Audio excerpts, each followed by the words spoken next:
So, I'm Mother Nature, in peril.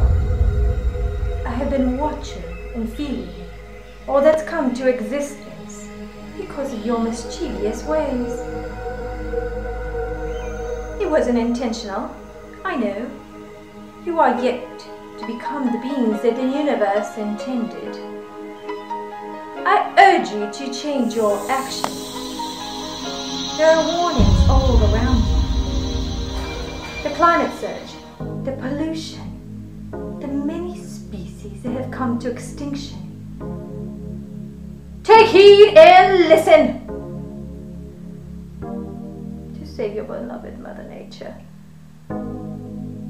Reversing your fate could be as easy as getting a ticket to a uterus concert. And you have the power to do it.